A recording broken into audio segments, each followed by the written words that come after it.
तो students hope you all are fine. इससे पहले वाली वीडियोस में हम लोगों ने बात की थी refraction from rare to denser medium. आज हम लोग बात करेंगे refraction from denser to rare medium, कि रिफ्रैक्शन अगर डेंसर से रेयर मीडियम में हो रही है। डेंसर मीडियम यानी एक ऐसा मीडियम जिसका रिफ्रैक्टिव इंडेक्स μ2 है, और रेयर मीडियम यानी एक ऐसा मीडियम जिसका रिफ्रैक्टिव इंडेक्स क्या है, μ1 है। डेंसर मीडियम यानी एक ऐसा मीडियम जिसका रिफ्रैक्टिव इंडेक्स μ2 है, और रेयर मीडियम यानी एक ऐसा मीडियम जिसका रिफ्रैक्टिव इंडेक्स μ1 है। ठीक है, शुरू करते हैं इस आर्टिकल को। कन्वेक्स रिफ्रैक्टिंग सरफेस का केस हम पहले करेंगे भाई, और इसके बाद हम लोग करेंगे कनकेव रिफ्रैक्टिंग सरफेस का केस। आई होप कि जो मैंने आपको पहली वाली वीडियोस में जो चीजें करवाई हैं और थोड़ा सा जो आपके लिए छोड़ा था आर्टिकल की, वो आपने आप करोगे एज अ होमवर्क, वो आप लोगों ने अटेम्प्ट कर लिया होगा। विद दिस यहाँ पर क्या हो रहा है भाई, क्या होता है, हमारे पास एक OA रे है, OA रे है, इंसिडेंट रे है, जो इंसिडेंट हुई इस सरफेस पर, इस कन्वेक्स रिफ्रैक्टिंग सरफेस पर। ये हमारी नॉर्मल है CAN क्या है, हमारी नॉर्मल है। ये हमारी इंसिडेंट रे है, ये हमारी नॉर्मल रे है, और नॉर्मल से रिफ्रैक्ट होती हुई ये हमारी फाइनल जो रिफ्रैक्टेड रे है। AI is our refracted ray and the formation of image take place at I। How, कैसे I पर, कैसे पॉइंट I पर इमेज फॉर्मेशन हमारा हुआ है, देख लेते हैं एक बार। मैंने कहा ये मेरी इंसिडेंट रे है OA, ये मेरी कौन सी रे है भाई, रिफ्रैक्टेड रे है AI। CAN क्या है भाई, मेरा नॉर्मल है, CAN क्या है, मेरा नॉर्मल है। एक अगेन जैसे कि हमने पहले कहा कि इंसिडेंट रे OP जो है, इंसिडेंट रे OP जो है वो अनडेविएटेड पाथ फॉलो करते हुए स्ट्रेट लाइन में ही आगे बढ़ी अलोंग PI। जो हमारी रे OP है वो अनडेविएटेड पाथ फॉलो करते हुए स्ट्रेट लाइन में अलोंग PI मूव करती है। रे OP moves along PI in a straight line. ये वही चीज है जो अभी तक हम लोगों ने की है। ऑन द सिमिलर लाइन हमारे पास एंगल्स हैं alpha beta gamma, alpha beta gamma. ये अल्फा बीटा गामा एंगल्स की बात हम लोग पहले भी कर चुके हैं। जो तीन एंगल है हमारे अल्फा बीटा गामा, इनकी बात हम पहले भी कर चुके हैं। ये हमारा आई एंगल है, इंसिडेंस एंगल, जो हमारी इंसिडेंट रे, जो हमारी इंसिडेंट रे नॉर्मल के साथ बनाती है। हमारा इंसिडेंस एंगल है आई, जो हमारी इंसिडेंट रे नॉर्मल के साथ बनाती है, और हमारा रिफ्रैक्टेड एंगल है एंगल आर, जो हमारी रिफ्रैक्टेड रे अगेन नॉर्मल के साथ बनाती है। ये चीजें वो हैं जो मैं अभी तक तीसरी वीडियो में, तीसरी चौथी वीडियो में रिपीट कर रही हूँ, सो दैट कि आपको कॉन्सेप्ट और अच्छे से क्लियर हो जाए। जिसको ऑप्टिक्स समझ आ जाए बहुत अच्छा है, जिसको ना आए उतना ही वो गलत बात है, क्योंकि ऑप्टिक्स समझनी जितनी मुश्किल है उतनी ही इंपॉर्टेंट भी है। ठीक है, मुश्किल इन द वे कि अभी तो आप लोगों को जो तरीका करवाया जा रहा है वो इजीएस्ट है। जो अच्छे से समझ लेगा वो समझ लेगा। मुझे लगता है कि अभी तक जिसने अच्छे से वीडियोस देखी उन्हें कोई दिक्कत आई होगी। वही कॉन्सेप्ट बार बार रिपीट हो रहा है। अब आगे देखिए भाई, म्यू टू मीडियम में, डेंसर मीडियम में इंसिडेंस रे है, μ1 मीडियम में रिफ्रैक्टेड रे है, रिफ्रैक्टेड एंगल है, μ2 मीडियम में इंसिडेंट एंगल है, और μ1 मीडियम में रिफ्रैक्टेड एंगल है। यानी इक्वेशन बनेगी μ2 into sine I is equal to μ1 into sine R, μ2 into sine I is equal to μ1 into sine R. ठीक है, मैंने कहा था अगर एंगल छोटे हैं, इफ एंगल्स आर स्मॉल, क्या करते हैं फिर, अगर एंगल छोटे होते हैं तो क्या करते हैं, साइन आई बन जाता है और साइन आर बन जाता है। If angles are small, sine I becomes I and sine R becomes R. ठीक है बच्चों, चले आगे। अब ये वाली इक्वेशन कहाँ से आई, अभी तक सिखाई है 3 वीडियोस में, उसी तरीके से इस केस में दो इक्वेशन बनेगी, I is equal to gamma minus alpha and R is equal to I is equal to gamma minus alpha and R is equal to gamma plus beta. दो इक्वेशन बनेंगी, I is equal to gamma minus alpha and R is equal to gamma plus beta. ठीक है, दो equation बनेंगी हमारे पास।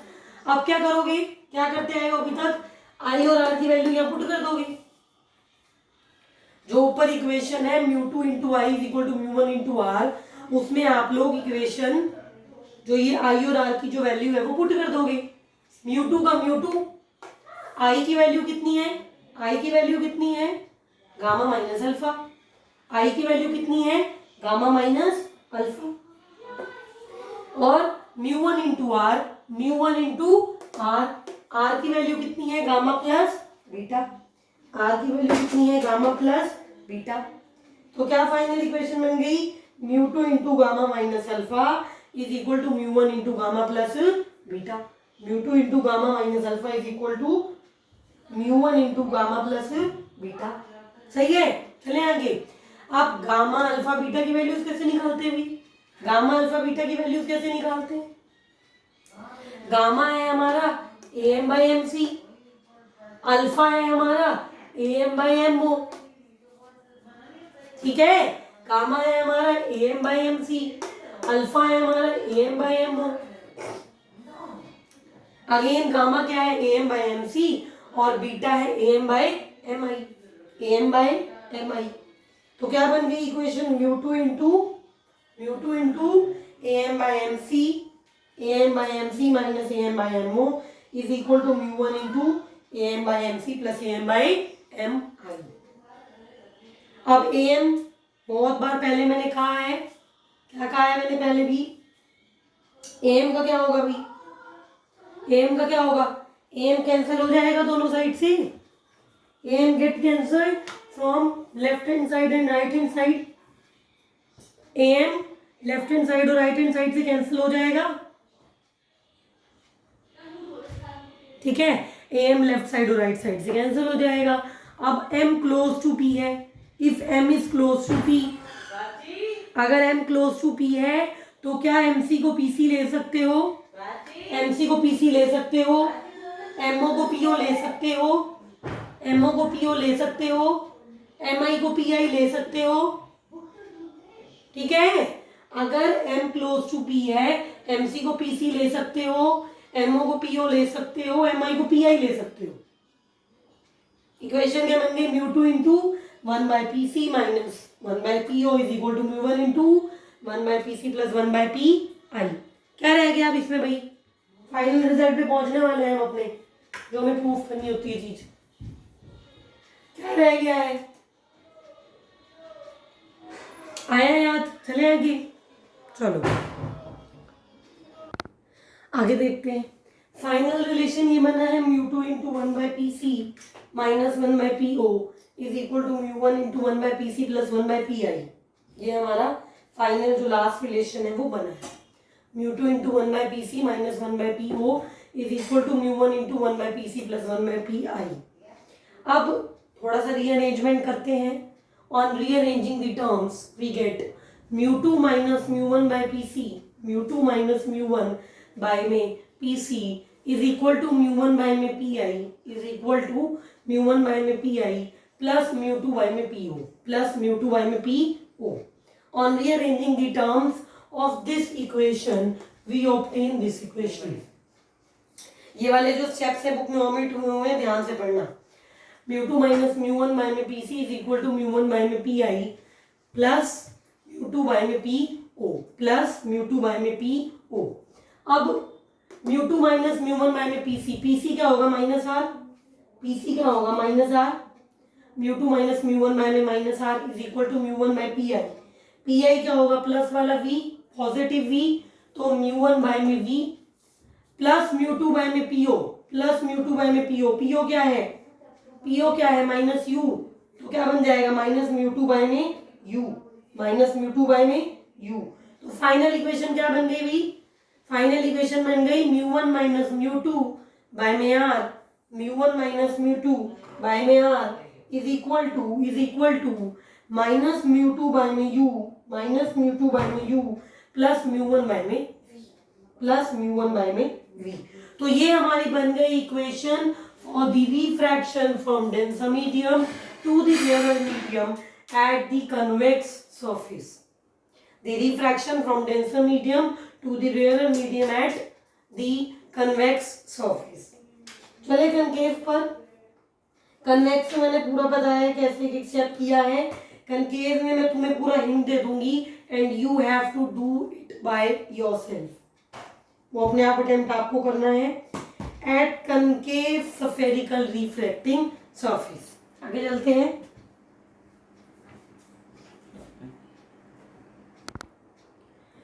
Next है भाई आपका refraction from denser to rare medium का कनकेव सरफेस का केस, कि अगर हमारे पास कनकेव सरफेस है तो जो इक्वेशन है वो कैसी बनेगी, कौन सी बनेगी, इसके बारे में हमने कहा। इसमें अगेन हम लोगों ने कहा कि हमारे पास एक इंसिडेंट रे है भाई ओ ए, हमारी इंसिडेंट रे है ओ ए एंड दिस रे falls on the concave surface. जो कनकेव सरफेस है, ये वाली जो कनकेव सरफेस है, इस पर मेरी ओ ए रे जो है वो इंसिडेंट हुई है। ओ ए रे incidents on the concave surface.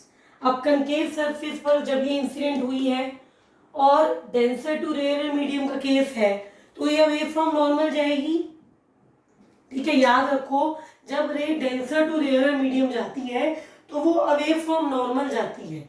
अब नॉर्मल कौन सा है भाई, जो ये CAN है, CAN जो है हमारा वो नॉर्मल है। CAN is normal in the case of this concave surface. अब ये मेरी इंसिडेंट रे है। द रे will bend away from normal, the रे will get reflected away from normal. जो रे है वो अवे फ्रॉम नॉर्मल रिफ्लेक्ट होगी। तो जो मेरी रिफ्लेक्टेड रे है वो सपोज AB है। AB is the reflected ray in the case of convex surface. अब AB रिफ्लेक्टेड रे है, इसको जब मैं पीछे की तरफ एक्सटेंड करती हूँ, when I extend this ray in a backward direction, we will get a point I. We will get a point I. अब ये I पॉइंट कहाँ से आया भाई, जो हमने पहले बात की है कि मान लो एक OP रे है, एक OP रे है जो अनडेविएटेड पास हो जाती है, जो स्ट्रेट लाइन में अनडेविएटेड। अनडेविएटेड का मतलब क्या है, पहले मैंने बहुत बार ये वर्ड रिपीट भी किया है।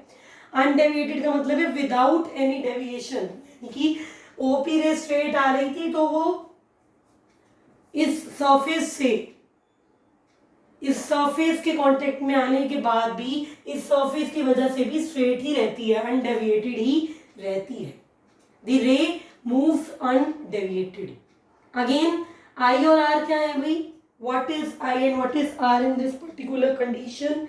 I is the angle of incidence, जैसे कि हम लोगों ने पहले भी कहा है I हमारा इंसिडेंस एंगल है और R हमारा रिफ्रैक्शन का जो एंगल है, या फिर आप कह सकते हो रिफ्रैक्टेड एंगल है। I is the incidence angle and R is the refracted angle and alpha beta gamma, जैसे हमने पहले भी बात की है, alpha beta and gamma will play the same role। आगे चलते हैं भाई इसमें। अब यहाँ पर इक्वेशन क्या बनेगी, जो इंसिडेंस एंगल आई है वो म्यू टू मीडियम में है, तो mu two into sine I is equal to mu one into sine R. Mu two into sine I is equal to mu one into sine R. Now sine I approaches to I यानी mu two into I, sine I approaches to I यानी कि mu two into I. And for small value, again for small value of angle, sine R approaches to R, sine R approaches to R. तो क्या बन गई, mu two into I is equal to mu one into R. Mu two into I is equal to mu one into R. सही है इतना।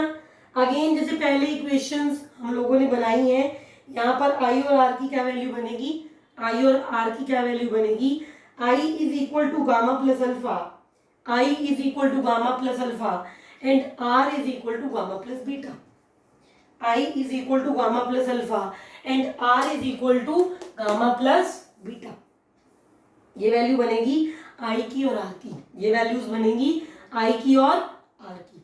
अब क्या करोगे, म्यू टू इंटू आई यानी कि mu two into gamma plus alpha, mu two into I यानी कि mu two into gamma plus alpha is equal to mu one into R यानी mu one into gamma plus beta, mu one into gamma plus beta. अब gamma क्या है, A M by M C है भी, alpha क्या है, A M by M O है, beta क्या है, ए एम बाई एम आई है। सही है, तो क्या करोगे अब, इसके आगे का कौन से स्टेप्स रह गए हैं, अभी सोचो थोड़ी देर, कौन से स्टेप्स रह गए हैं। अभी तक जो हमने किया है वैसे ही हमें ये वाले भी प्रूफ करना है, और ये आपका होमवर्क है कि आपको ये पूरा प्रूफ अपने आप करके ये इक्वेशन अपनी अपनी नोटबुक्स में प्रूफ करनी है। This solution should be completed in your notebooks. अब करते क्या है मैं बता देती हूँ।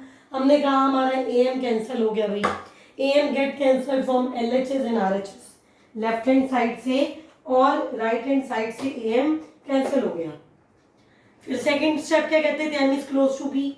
अगर एम और पी पास पास है तो क्या होगा, एम और पी पास पास है तो कुछ नहीं होगा, एम सी पी सी बन जाएगा, एम ओ पी ओ बन जाएगा, एम आई पी आई बन जाएगा। ठीक है, दो स्टेप तो मैंने ही बता दिए। तीसरे स्टेप में कुछ नहीं करते, क्या करते थे, वैल्यूज पुट करते थे, पीसी कितनी है, पीओ कितनी है, पीआई कितनी है, पीसी कितनी है, पीओ कितनी है, पीआई कितनी है। ये तीन स्टेप खुद करने हैं आप लोगों को, और प्रूफ करना है कि mu two by U plus mu one by V बराबर होता है mu one minus mu two by में आर। प्रूफ करना है कि माइनस म्यू टू बाई में U plus mu one by में वी बराबर होता है mu one minus mu two by में आर। कल का होमवर्क है भाई, एक तो ये पूरा करके आना और कल लेंसेज के बारे में पढ़ के आना कि lenses, convex lens, concave lens की जो उनकी जो तीन टाइप्स होती हैं वो आपको पढ़ के आना है। कल इसके बारे में हम बात करेंगे। With this be regular with videos, don't waste your time, study hard. Thank you.